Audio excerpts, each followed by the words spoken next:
Με τους καλεσμένους μας. Σας έχουμε προαναγγείλει ένα θέμα, κυρίες και κύριοι, για μια συγκινητική πρωτοβουλία μιας νέας κοπέλας, σπουδάστριας, που έρχεται να υπενθυμίσει σε όλους εμάς ότι το φιλότιμο, η αλληλεγγύη, η ανθρωπιά δεν έχουν χαθεί. Είναι μεγάλη τιμή και χαρά για μας να γνωρίζουμε την Μελίνα Κωνσταντινίδη. Μελίνα, καλημέρα. Καλημέρα σας, κύριε Παπαδάκη. Να σε γνωρίσουμε λίγο. Είσαι 24 ετών. Ποτέ δεν λένε σε μια γυναίκα πόσο χρόνο είναι όταν είναι κάτω από 25. Μόνο το λένε. Μικρό κοριτσάκι. Μικρό κοριτσάκι. Είσαι σπουδάστρια. Και φοιτήτρια πληροφορικής, σπουδάστρια μαγειρικής. Και τα δύο μαζί. Άρα και καλή σύζυγος αργότερα. Να βρεις όμως έναν που να ξέρει να μαγειρεύει, όχι να τα ζητάει όλα από σένα. Βέβαια, ναι. Μια συγκινητικότατη. Θα είναι καλός άνθρωπος και αυτήν. Μια συγκινητικότατη πρωτοβουλία από την πλευρά τη δική σου. Γιώργο, τι κρατάς? Αποφάσισες λοιπόν, Μελίνα μου, και δίξε μας τι κρατάς στα χέρια σου, Μελίνα. Κρατάω μια δωρεά μιας φίλης που μου την έστειλε για να τη στείλω στον οργανισμό Children with Lost Hair, όπου ο οργανισμός αυτός φτιάχνει περούκες για παιδιά με καρκίνο. Έκοψες και εσύ τα μαλλιά σου? Τα έχω δωρήσει κι εγώ, ναι. Και ετοιμάζομαι και για δεύτερη φορά. Τα αφήνεις μακριά δηλαδή, μόνο και μόνο για να μπορέσεις να ξαναστείλεις. Να τη δείξουμε πως ήταν πριν από λίγο καιρό. Σου δείχνω μια φωτογραφία που ήσουν πριν λίγο καιρό, πριν κόψεις τα μαλλιά. Δεν μου λες, κορίτσι μου, τα μαλλιά αυτά, πού τα στέλνετε? Αυτά τα στέλνουμε στην Αμερική, στον οργανισμό, όπως σας είπα, Children with Lost Hair. Ο οργανισμός αυτός φτιάχνει δωρεάν περούκες, παραλαμβάνει τα μαλλιά αυτά, φτιάχνει δωρεάν περούκες σε παιδιά που έχουν χάσει τα μαλλιά τους και δεν έχουν την οικονομική δυνατότητα να αγοράσουν, γιατί οι περούκες είναι δυστυχώς πολύ ακριβές. Εδώ στην Ελλάδα όμως, εάν ένα παιδί θέλει μια τέτοια περούκα, πρέπει να την αγοράσει. Ενώ θα μπορούσε, και εδώ είναι η πρωτοβουλία σου, Μελίνα, κάτι τέτοιο να γίνει στην πατρίδα μας. Δεν θα μπορούσε να γίνει, να πάρει ευχή να πάρει? Και γίναν και προσπάθειες. Για πες, Μελίνα μου, λοιπόν. Ακριβώς. Τι ακριβώς έγινε, πώς προσπάθησες και τι αντιμετώπισες μπροστά σου?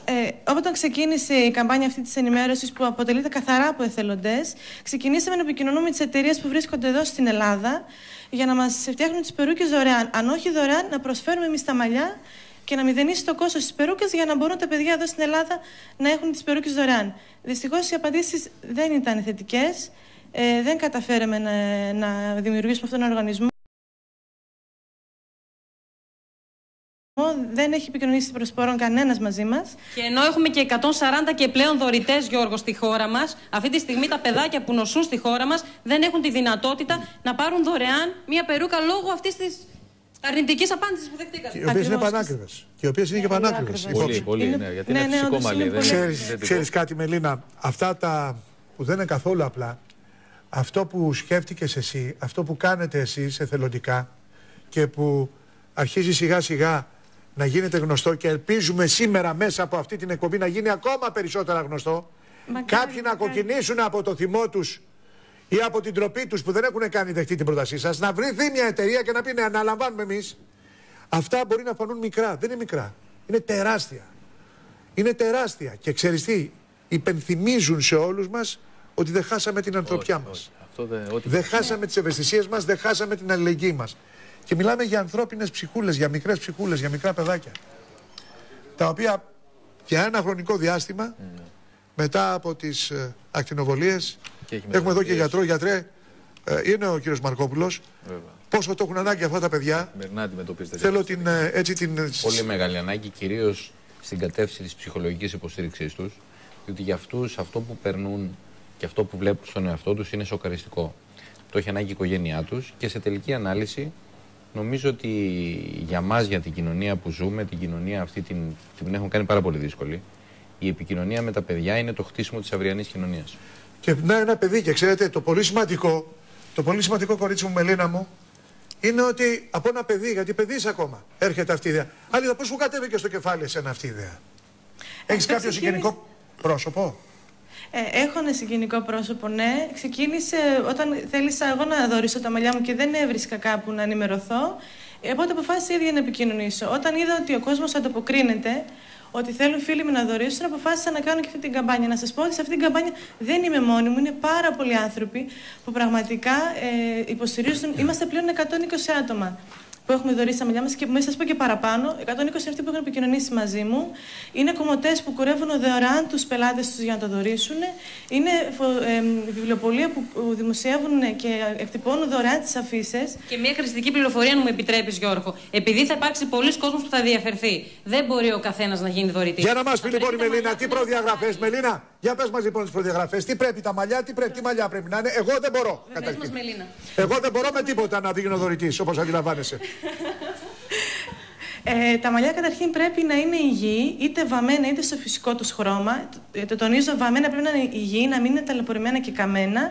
Και το μήκος μετρώντας από το σβέρκο και κάτω να είναι 22 εκατοστά. Εδώ μέχρι και 22 και κάτω, άρα πρέπει να είναι μακρύ μαλλί.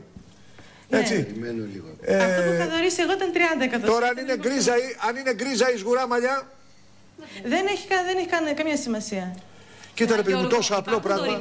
Που έχουν δώσει τα μαλλιά από τη μητέρα, από τη γιαγιά. Πες μας, Μελίνα, εσύ το ξέρεις, το ζεις. Ήταν πολλές κυρίες οι οποίες είχαν κρατήσει ενθύμιο τις πλεξούδες των γιαγιάδων τους, είτε φαντάρι που είχαν κόψει, αλλά πάρα πολλές κυρίες των γιαγιάδων τους, οι οποίες θέλησαν να το δωρήσουν. Για αυτές έχουν πολύ και μεγάλη το λέω και προς τα νέα παιδιά. Μπορώ να τους πω και κάτι τώρα για να βάλουμε και λιγάκι χιούμορ στην όλη ιστορία. Την πολύ συγκινητική αυτή πρωτοβουλία σου. Εάν σκέπτονται, μα εγώ θα δώσω τα μαλάκια μου, κάποια στιγμή τα μαλάκια σας θα πέσουνε. Ξέρετε τι μαλλί είχα εγώ στην ηλικία της Μελίνας. Αχ, Μελίνα μου. Μαλλί, έτσι, όπως είναι που πέφτει τα ματάκια σου, σένα το μαλλί, έτσι μου έπαιτε και εμένα. Μαλλί να δεις. Μαλλί, έχω φωτογραφίες αφού δεν πιστεύουν ότι είμαι εγώ. Και να σήμερα, βλέπεις. Αλλά εγώ βέβαια ασχολούμαι και με τα θέματα της καθημερινότητας. Και εδώ τα μαλλιά δεν πέφτουν λόγω της ηλικίας. Εδώ πέφτουν με αυτά που ακούμε. Λοιπόν, Μελίνα, πού μπορούν να σας βρούνε? Έχουμε την σελίδα μας στο Facebook που λέγεται «Δωρεάν μαλλιών, μπορείς και εσύ να βοηθήσεις». Έχουμε αναρτημένο το άρθρο μας, το οποίο έχει αναλυτικές πληροφορίες για το πώς μπορεί ο καθένας να δωρήσει, τον τρόπο αποστολής, τον τρόπο κουρέματος. Όλα είναι γραμμένα. Μπορεί να επικοινωνήσουν στο τηλέφωνο μου, το έχω δώσει σε όποιες κυρίες δεν χρησιμοποιούν υπολογιστή. Είναι το 698-68-42-528 και στο email μου maili.consta@hotmail.gr. Θα κάνουμε όλα σε μία κάρτα και ήδη βλέπω ότι η Μάγια όταν κόψει το μαλλί σου θα τα στείλει σε πάνω, έτσι. Και πάρα πολύ μεγάλη. Πριν με την προϋπόθεση να έχεις 22 πόντους κάτω. Εσείς θα περιμένετε λίγο. Γιώργο και ως μάνα, επειδή τα παιδάκια μας, ειδικά τα κοριτσάκια μας, μακραίνουν τα μαλάκια τους και τα κουρεύουμε συχνά, ας σκεφτούν λίγο στην άκρη του μυαλού τους ότι υπάρχουν παιδάκια που νοσούν. Και πάνω απ' όλα, να δώσουμε τα μαλάκια των παιδιών. και πάνω απ' όλα να αναλάβει μια εταιρεία να γίνονται τα περουκίνια εδώ στην Ελλάδα.